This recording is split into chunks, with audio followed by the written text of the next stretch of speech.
Now, I've been telling you this week about that huge new conference in London to kickstart a new conservative movement called Alliance for Responsible Citizenship. And as you know, I've interviewed founder Jordan Peterson, last night Ayaan Hirsi Ali as well. Great people. You can go to skynews.com.au and see the interviews if you missed it.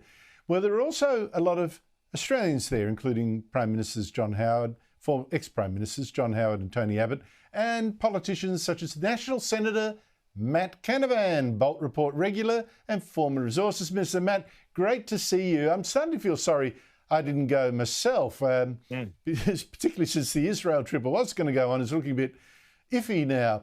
But before we go on to today's news, what should we know about this conference? What are you getting out of it? Well, I think from an Australian perspective, there is a great hunger to rediscover what we as a conservative centre-right political party should stand for, should fight for. We lost an election last year, I think at least in part because we departed from our basic principles, values and foundations.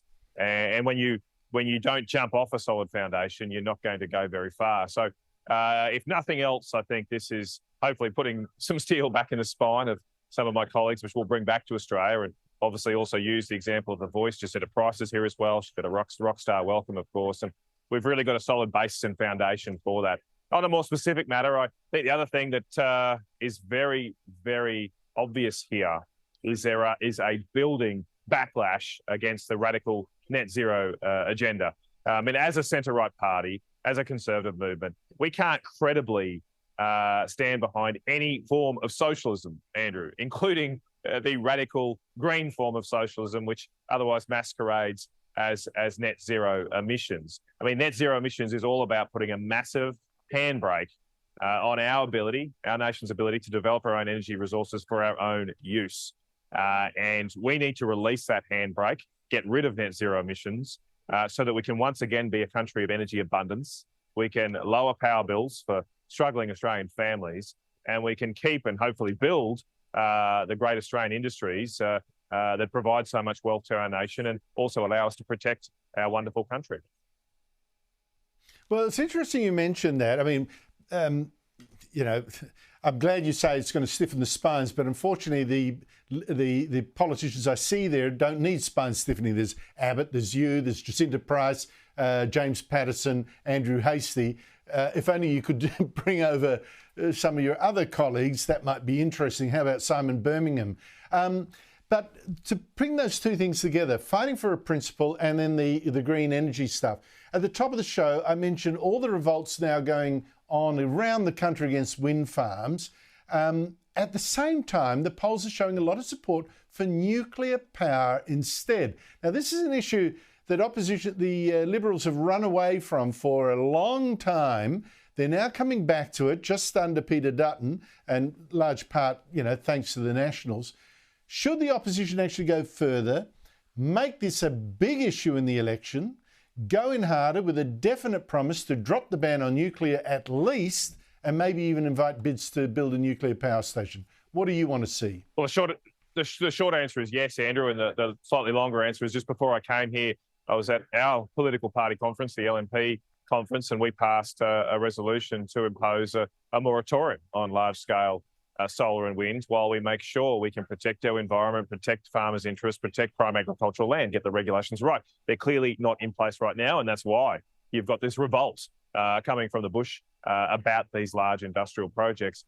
So I think we should get behind that. But absolutely also, I think I can't see us not taking a pro-nuclear policy to the next election. There's obviously a lot of details to work out there. I hope that we make sure that we keep all options on the table for nuclear energy, because if we're going to go down this path, we shouldn't be half pregnant. We don't have time to start looking at lots of different technological options. We should take what's off the shelf and can be built quickly to solve the energy crises we have coming up this summer. We need to do that now. So, look, I saw those polls as well as you earlier in the week, and they show now that a plurality of Labor voters support legalising nuclear energy. So Chris Bowen and Anthony Albanese have completely lost the debate on this issue. They've even lost their own voters, and we would be mad not to take advantage of that, go with the will of the Australian people, and as I say, bring forth a new era of energy abundance for our nation.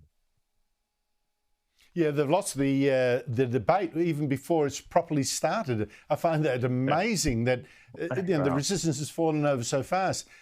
Quickly, a couple of the citizens' revolts I mentioned were against the Albanese government's plans for offshore wind farms, farms built off the coast. But in the US and Britain, we're now seeing offshore wind farms being cancelled because the economics don't stack up. What are the problems and what does it mean for the government's plans here?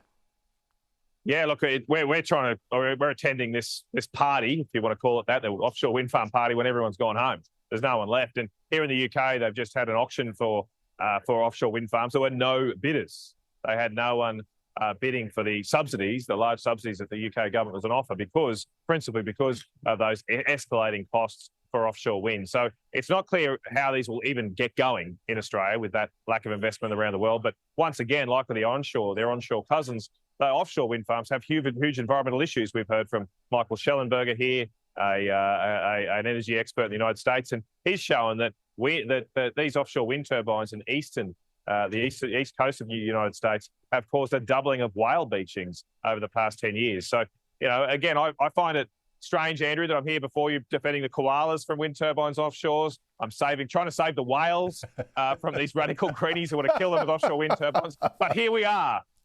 So I'll do my best to protect all the wonderful life on this human earth. Mate, good on you. We're so pleased you will do so. Matt Canavan, thanks for your time. Really appreciate it.